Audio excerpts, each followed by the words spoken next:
கடந்த 3 ஆண்டுகளில் இல்லாத அளவுக்கு பதிவான மிக மோசமான பனிப்பொழிவு தற்பொழுது டொரண்டோவில் ஏற்பட்டிருக்கின்றது. பல இடங்களில் 25 சென்டிமீட்டருக்கு மேல் பனிப்பொழிவு ஏற்பட்டது. கடந்த 2022 ஆண்டு ஜனவரி மாதத்தின் பின்னர் டொரண்டோவில் பதிவான அதிகூடிய பனிப்பொழிவு இது என தெரிவிக்கப்படுகின்றது. அநேகமான பகுதிகளில் பாடசாலைகள் பனிப்பொழிவு காரணமாக நேற்றைய தினம் மூடப்பட்டிருந்தன. பொது போக்குவரத்து சேவைகளும் பாதிக்கப்பட்டுள்ளன. டொரண்டோவில் நிலைவரும் சீரற்ற காலநிலை காரணமாக பயணிகள் பெரும் அசௌகரியங்களை எதிர்நோக்கி இருக்கின்றனர். டொரண்டோ பியர்சன் விமான நிலையத்தின் பயணிகள் இவ்வாறு அசௌகரியங்களை எதிர்நோக்குவதாக தெரிவிக்கப்படுகின்றது. மேலும் விமான நிலையத்தில் பணியாளர்களுக்கு நிலவும் பற்றாக்குறை காரணமாக இந்த அசௌகரிய நிலை ஏற்பட்டிருப்பதாக அதிகாரிகள் தெரிவித்தனர். காலநிலை காரணமாக பணியாளர்களின் வருகை குறைவடைந்திருப்பதாகவும் இதனால் பயணிகள் நீண்ட நேரம் காத்திருக்க வேண்டிய நிலை ஏற்பட்டிருப்பதாகவும் தெரிவிக்கப்பட்டுள்ளது.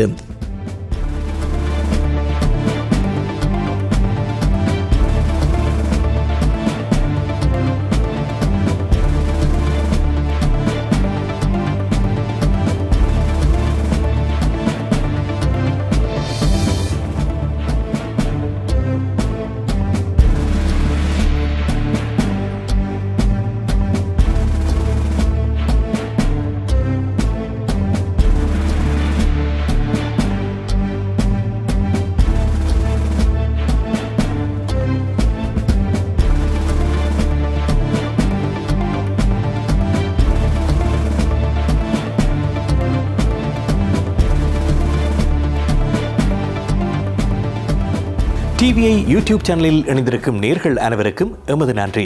எமது காணொளி தொகுப்புகளை தொடர்ந்து நீங்கள் பார்வையிடுவதற்கு கீழிருக்கின்ற பெல் பட்டனை அழுத்துவதன் ஊடாக நோட்டிபிகேஷனில் பல காணொளி தொகுப்புகள் உடனுக்குடன் உங்களை வந்து சேரும். அருகில் இருக்கின்ற முக்கிய காணொளி தொகுப்புகளையும் பார்வையிட தவறாதீர்கள்.